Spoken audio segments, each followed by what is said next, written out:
Мы привыкли говорить, что любовь может все. А как насчет того, чтобы породить новое государство? Реальность — не бульварный роман. Сухие, жестокие и лживые законы неприятной науки политики предельно далеки от сентиментальности. И все-таки практически невозможно оспорить то, что далеко не самое маленькое государство в мире, 13-е по размеру территории и 10-е по численности населения, имело бы минимальные шансы возникнуть таким, каково оно есть, без этого сентиментального, неразумного и малонаучного чувства. Давайте вообще подумаем, много ли в нашем обществе значит любовь? Является ли она делом совершенно личным? Или прав Данте, написавший «Любовь, что движет солнце и светило», причисляя любовь к силам космического масштаба? Прав ли царь Соломон, сказавший, согласно Библии, «Большие воды не могут потушить любви, и реки не зальют ее», или верить сомнительной шутке, гласящей, что любовь — это такая глупость, которую придумали русские, чтобы денег не платить? Похоже, все зависит от силы любви, причем даже не взаимной. Если даже кто-то один любит действительно очень сильно, он может такое натворить, что мамочки мои. Неясно, хорошо это или плохо, а потому просто напомним, как рухнула грозная империя народа Науатль, который мы обычно называем ацтеками. А вы уж подумайте, много или мало значила в этом роль одной единственной женщины и ее любви. Два бога правили вселенной в этой империи. Добрый Кецалькаатль, научивший людей письменности, ремеслам и науке, даровавший им кормилицу кукурузу и разрешавший приносить в жертву только бабочек и птичек, и свирепый Тескотлипока, которого обычно отождествляли с Уицелопочтли. Богом двух самых грозных в мире явлений — солнца и войны. Кецалькаатль был бородат и белокож. Может быть, приняли за божество заплывшего в Америку викинга. Он был когда-то побежден Тескотлипокой и отправился странствовать по морям, но обещал вернуться, отомстить своему противнику и добиться того, чтобы в жертву приносили не людей, а цветы. Скверный студент Саламанского университета, прогульщик и хвостист Эрнан Кортес ничего не смыслил в легендах, да и зачем нужно учиться, тоже плохо понимал. Какой смысл в зубрежке, если этот купец, из Генуи, что ли, Кристобаль Колон его звать, открыл новые земли, где золото и серебро просто валяются повсюду? Он плывет в эти земли, воюет на Кубе и Гаити, его награждают собственным поместьем. Все хорошо, но для него мало. Через 13 лет, по юлианскому календарю в 1519 году, а по ацтекскому, в первый год камыша, он получает под начало целых 533 солдата и 15 лошадей. Тогдашняя империя ацтеков была государством страшненьким. Покорив многие окрестные народы, она официально их не присоединяла. Просто для того, чтобы в любой момент объявить им войну, нахватать пленных и потом приносить их в жертву на ужасных пирамидах своих храмов, вырывая у живых людей сердца из груди. Только на освящении храма Уицелопачтли в Теночтитлане зарезали 80 тысяч пленников. 4 дня на это ушло. Жрецы уверяли, что если периодически не приносить такие жертвы, мир погибнет, и это они не зверствуют, а Вселенную спасают. Совершенно подходящим для такого государства владыкой был и современник Кортеса Тлатоани Мотыкусома, которого мы, начитавшись в детстве Райдера Хаггарда, называем императором Монтесумой. Победу в одной из войн он отметил тем, что в торжественной обстановке пообедал роскошным блюдом из самых вкусных кусочков 24 вождей повергнутых племен. С чего бы ему испугаться какой-то полутысячи небритых и бледных пришельцев? Он высылает им навстречу посольство с дарами, в том числе с 2 костюмами, Кецалькаатля и Тескотлипоки. Какой из них вождь чужаков наденет? Тот, правда, окончательно его запутал, не надев ни того, ни другого. Но еще более важным даром, сыгравшим в судьбе империи Монтесумы роковую роль, стали 20 молоденьких рабынь. Как раз недавно католическая церковь приняла крайне важное решение, заявив, что у индейцев есть душа, и они тоже люди. Правда, они язычники, но это только означало, что крайне желательно их окрестить, а испанец, который надумал обнять, поцеловать индианку, вовсе не предается омерзительному греху скотоложества. А уж если эта индианка еще и крещеная, почему бы христианину, если таково будет его желание, и не жениться на христианке? Кортес подарок принял, велел их всех окрестить и раздал своим самым верным сподвижникам, да и себя не обидел. Причем просто потрясающе угадал с выбором. Именно его избранница и сыграла важнейшую роль в гибели Ацтекской империи. Есть разные версии о том, как ее по-настоящему звали. Малинаали или Тенепаль, но потом ее стали звать несчастливым именем Малиинси. Это значит неудача или раздор, которое через время начало звучать как Малинче.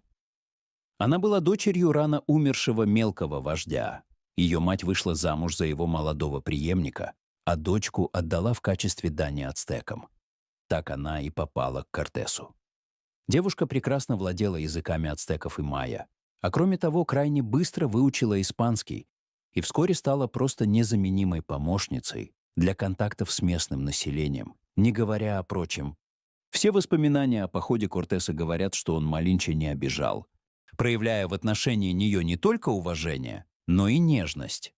Да, и Малинче делает все, что может, чтобы помочь своему мужчине, практически наверняка любимому, обыкновенной привязанностью такого не объяснить. Значит ли это, что у Кортеса возникли какие-то чувства? Или просто он не полный кретин, чтобы не постараться максимально ублажить такого сверхполезного участника его команды?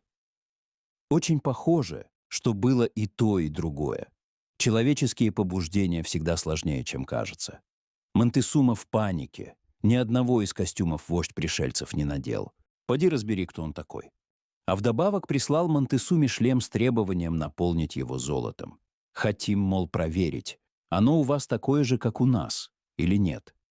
Когда индейцы спросили, зачем испанцам столько золота, им ответили, что все испанцы страдают ужасной сердечной болезнью, от которой их может вылечить только золото, в сущности, чистая правда. А войско Кортеса все ближе и ближе подходит к ацтекской столице. Во время этого непростого похода ряд испанцев создает заговор с целью убийства Кортеса и захвата власти. Кто-то из заговорщиков проболтался своей женщине. Она сболтнула что-то в кругу прочих женщин, и весть об этом дошла до Малинче. Не колеблясь ни секунды, она донесла об этом Кортесу, и тот решительно покончил с заговором, наказав его участников с немыслимой для нашего времени свирепостью. Не будем пересказывать всю историю завоевания Мексики, но напомним несколько ярких подробностей. Как многие местные племена, ненавидящие жестоких ацтеков, стали союзниками Кортеса, не без участия его переводчицы.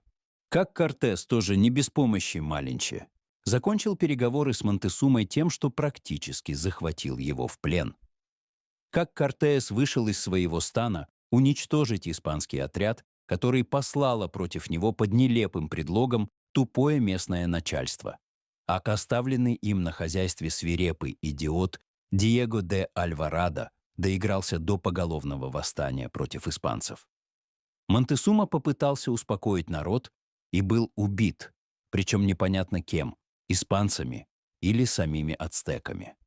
Многократно превосходящие численностью индейцы хватали испанцев и немедленно приносили в жертву, вспарывая им животы каменными ножами, а испанцы, чтобы бежать через разрушенные мосты, швыряли в воду золото, свои пушки и трупы погибших.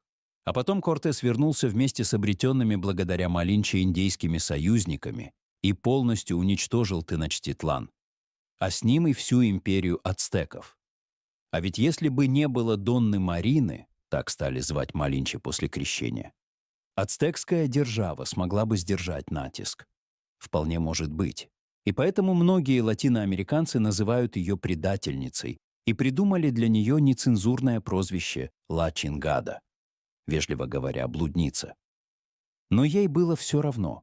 Она любила этого пришельца из-за большой воды. А там, где замешана любовь, остальное уходит на задний план. Кортес построил для себя дом, а метрах в 200 от него — дом для Донны Марины, и соединил их подземным ходом, чтобы никто не видел, когда и насколько он приходит к ней. У них родился сын, которому дали имя отца Кортеса — Мартин. Похоже, что именно он и был первым мексиканцем. Не зря же Нобелиат Октавио Паз сказал об этом завоевании. Это не было ни победой, ни поражением. Это было мучительным рождением народа метисов. К сожалению, хэппи-энда в этой истории нет. Кортес не женился на Донне Марине. Правда, и не бросил, пристроил ее в жены своему офицеру Хуану де Харамьило. Отдал как ненужную вещь. Не станем говорить, что с ней расплатились предательством за предательство. Она никого не предавала. Ацтеков, которые продали ее в рабство, она ненавидела, как и подавляющее большинство жителей этих краев. Верна она была только Эрнану Кортесу и не изменила ему ни в чем и никогда. Жалела ли она об этом? Наверное, как все женщины, пожалеет, а потом вспомнит, как им было хорошо вместе. В оправдание Кортеса можно сказать, что жениться на испанке ему порекомендовали и император Карл V, и его собственный отец. Полностью отношения с бывшей возлюбленной он не разорвал, а их сын Мартин в итоге подружился с одним из своих сводных братьев. Заметим к чести испанцев, что их расовые предрассудки были значительно слабее религиозных.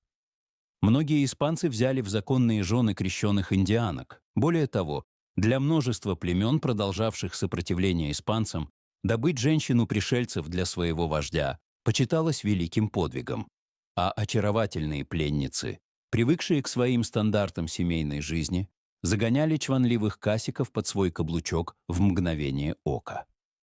В итоге возникла новая нация — креолы, которая в основном и заселила Латинскую Америку. Стоит упомянуть о том, что Мартин доказал свою любовь и преданность к семье своего отца. Причем ужасной ценой. Когда законный сын его отца вырос, он стал во главе мятежа. Что интересно, большинство участников этого мятежа были индейцами, а его целью было завоевание независимости от Испании.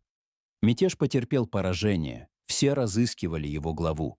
И тут Мартин добровольно сдался в плен. Заявил, что он и есть его сводный брат, главный бунтовщик. И был казнен, но его брат уцелел. Во всяком случае, такова легенда. Разве могло бы такое случиться, если бы эти дети одного отца не любили друг друга по-настоящему? А что же говорят сейчас о Донне Марине? Вспоминают ее и теперь. В основном как дурной пример. Скажем, мексиканцы недовольны тем, что импортные калифорнийские вина популярнее местных мексиканских и называют такое предпочтение маленчизмом. Слово «маленчизм» означает предпочтение чужого своему, так сказать, предательство во имя любви. Выходит, что Донна Марина не только родила первого мексиканца, но и породила новое слово. Многим ли удается обогатить речь своего народа новым словом? А вот права она или виновна? Похвалить ее или осудить? Сделайте одолжение, решайте сами. Только в одном нет сомнений. Спорить о ней будут долго, ибо ее из истории уже никак не вычеркнуть. Давайте и мы вспомним о ней, хотя бы для того, чтобы не забывать, что любовь может создать целую страну, а может и превратить ее в прах и тлен. Если вам понравилось это видео, и вы хотите узнавать больше удивительных фактов о истории, поставьте лайк, подпишитесь на канал и обязательно включите колокольчик, чтобы не пропустить новые выпуски. Делитесь этим видео с друзьями. Возможно, именно такие знания заставят нас по-новому взглянуть на окружающий мир. Спасибо за просмотр и до встречи в следующих видео.